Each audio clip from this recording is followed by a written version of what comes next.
I have once again thrown caution to the wind to purchase this auction truck sight unseen.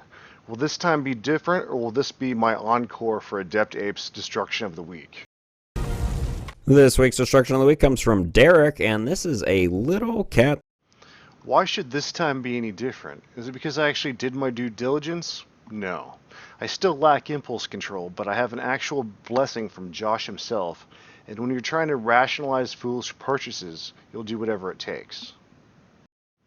So the bad part about working on the computer all day for work, especially when you have ADHD, is that you're easily sidetracked. On occasion this works to my benefit, don't ask for examples, but I usually end up watching auction sites and also putting together build sheets for my fleet of derelict vehicles that I'll totally get around to working on someday. On this particular day, I find myself eyeballing this sassy 2000 International 4700 with a DT466E and a 6+1 transmission. It has about 340k on it, and it's said to be a runner, and they even show video of it running and moving.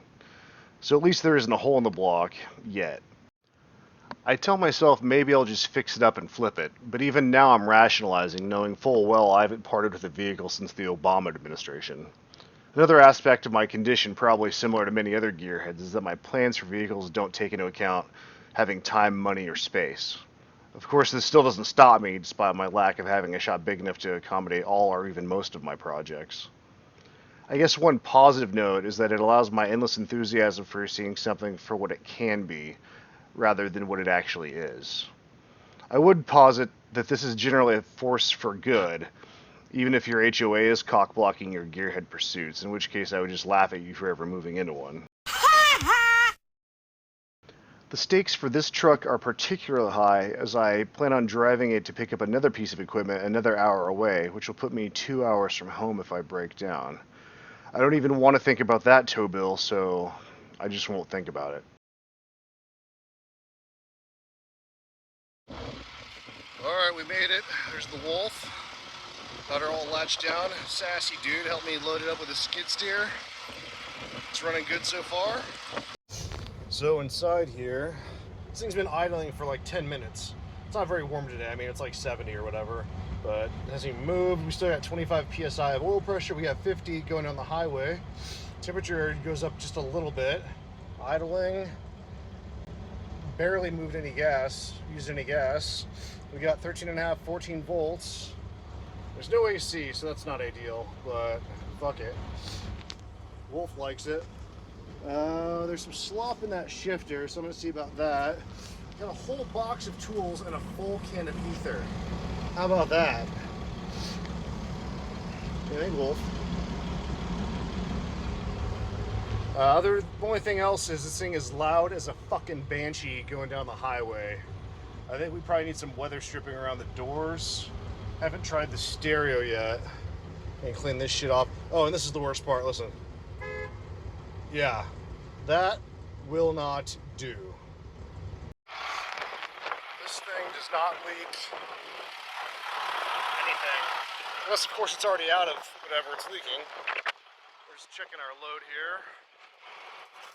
Make sure nothing's shifted, tighten anything up. It's pretty good.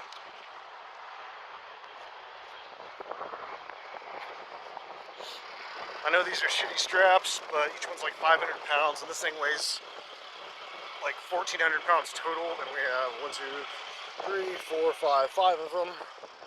So we've got more than enough redundancy here, probably. Anyway, she's a sassy unit. So it's got all these boxes on the side. This, we got our pintle hitch. These steps go up. This thing goes up and down. All service boxes on this side. I'm going to clean up all those welds.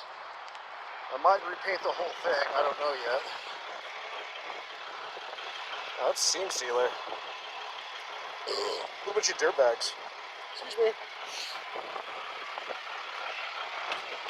And I'm not going to throw that on there. Throw that in there. There's the Wolf. She approves. What do you think, Derpina?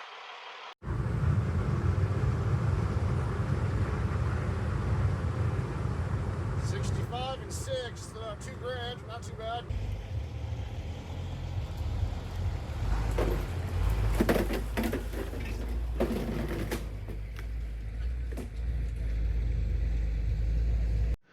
So we made it home without incident.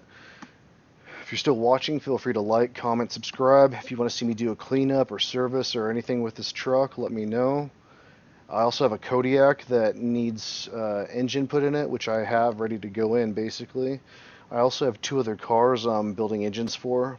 So if you have any interest in seeing any of that, feel free to mention that as well. Thanks for watching.